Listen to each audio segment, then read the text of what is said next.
Here is something that almost never gets said out loud. For roughly 40 years, the average person in a wealthy country was getting a secret subsidy on almost everything they bought. Not a government subsidy. Nobody voted for it, nobody announced it, and almost nobody understood it while it was happening.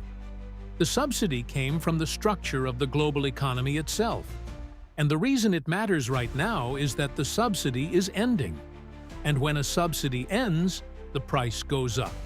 Not because of any particular policy, not because of any particular leader, but because the underlying arithmetic that made things cheap no longer works the same way it did before.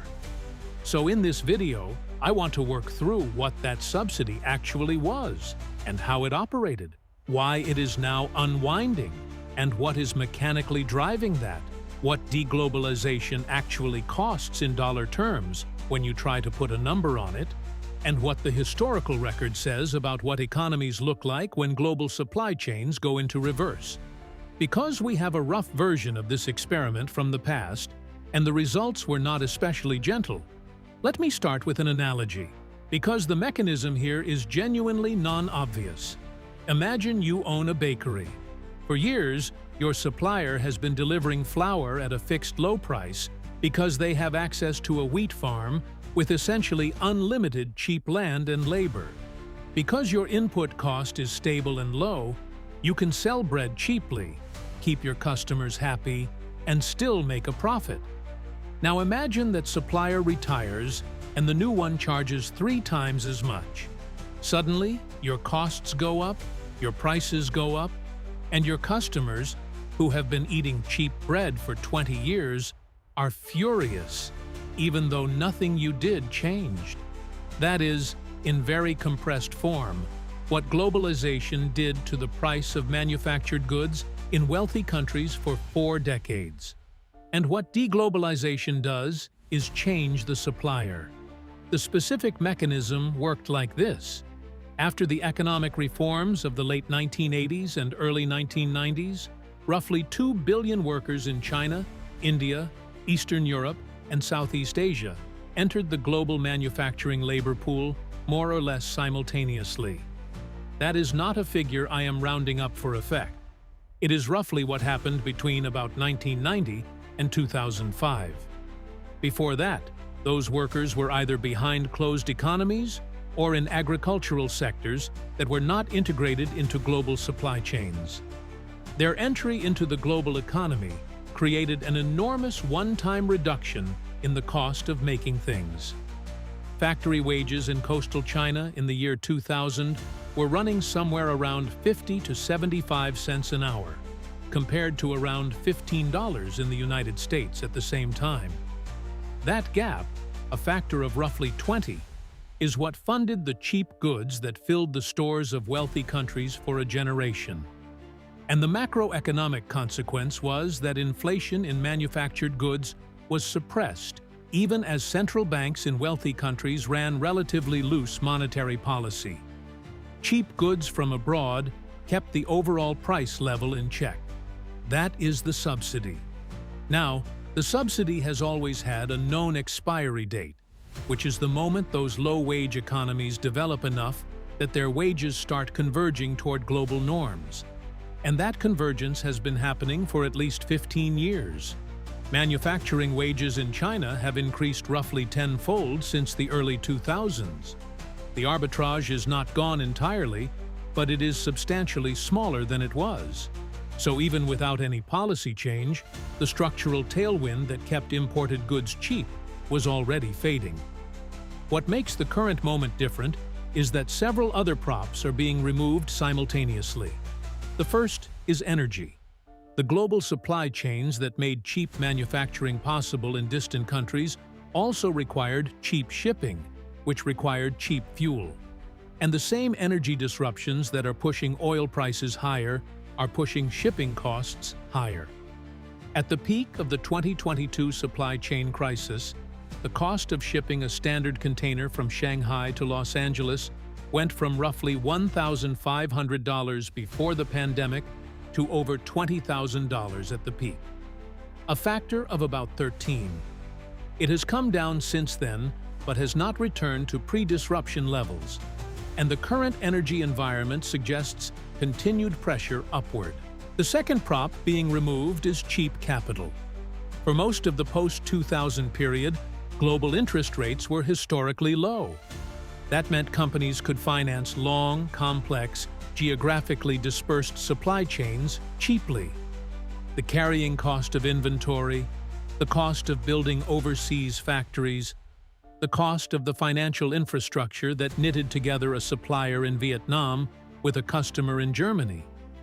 All of it was cheap to finance. Higher interest rates changed that calculation.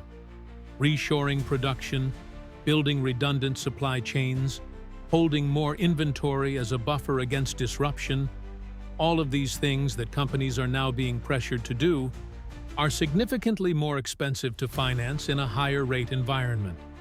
Now, the fair counter-argument here, and it is worth taking seriously, is that technological productivity gains could offset a significant portion of these cost increases.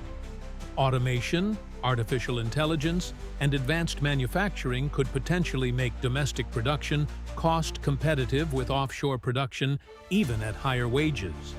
And in some specific sectors, that argument has real traction. Semiconductor manufacturing is the clearest example, where the combination of policy support, technological investment, and national security considerations is creating genuine domestic production capacity that did not exist a few years ago. This criticism has merit, and I do not want to wave it away. But here is the problem with that argument as a general offset. The productivity gains from automation are not evenly distributed across the economy. They tend to concentrate in capital-intensive manufacturing, where a robot can genuinely substitute for a human assembler. They are much weaker in the parts of the economy that are inherently labor-intensive: construction, food service, healthcare, childcare, personal services of all kinds. And those are the categories where household budgets feel the most pressure, because they are also the hardest to substitute away from. You can stop buying an imported television. You cannot easily stop buying food or paying rent. So, the sectors where deglobalization is most inflationary tend to be exactly the sectors where consumers have the least flexibility. The historical reference point that probably deserves more attention than it gets is the 1970s. And I realize that comparison comes up a lot and has started to feel almost cliched. But bear with me for a moment, because the relevant parallel is not just the inflation, it is the structural cause. The 1970s inflation was not primarily a monetary phenomenon, despite what some economists argued at the time. It was a supply-side shock. Cheap oil, which had underpinned the post-war economic expansion, became expensive oil when the producing countries restructured their terms. The adjustment was painful and took roughly a decade, including 2 recessions, a sustained period of high unemployment, and a fundamental restructuring of which industries were viable and which were not. The wealth transfer from consumers to producers was enormous, and the political consequences lasted for a generation. The current situation is arguably more complex because it involves not just one supply input, but the entire architecture of how goods are produced and traded. The adjustment timelines are correspondingly harder to predict. But the direction of the pressure is fairly clear. When you shorten supply chains, you pay more for proximity. When you add redundancy, you pay more for resilience. When you substitute domestic labor for cheaper overseas labor, you pay the difference in wages. None of these costs disappear. They just shift from invisible arbitrage gains into visible price increases. What this means for inflation, for interest rates, and for living standards over the next decade is genuinely uncertain. And I want to be honest about that uncertainty rather than pretend the direction implies a clean trajectory. It probably means a sustained period where the underlying inflation floor is higher than it was in the 2010s, which means the interest rate environment is likely higher, which compounds through the cost of mortgages, corporate borrowing, government debt service, and essentially everything in the economy that is financed rather than paid for outright. Maybe that adjustment happens gradually, and the productivity gains from technology are large enough and fast enough to cushion it meaningfully. Maybe reshoring creates enough domestic economic activity that the job market benefits outweigh the price increases for enough people that the political economy stabilizes. Both of those are plausible. I am not trying to argue for a catastrophe, but I do think the honest framing is this. For 40 years, the global economy was running a supply chain that made things cheaper than the underlying economics of making them in wealthy countries would have justified on their own. That gap between what things cost and what they would have cost without the arbitrage was real, and it improved the material lives of a lot of people in wealthy countries in ways they largely did not notice. The end of that arbitrage is not a policy choice anyone made. It is the arithmetic of a one-time adjustment running its course. And adjustments that took 40 years to accumulate rarely resolve in 2.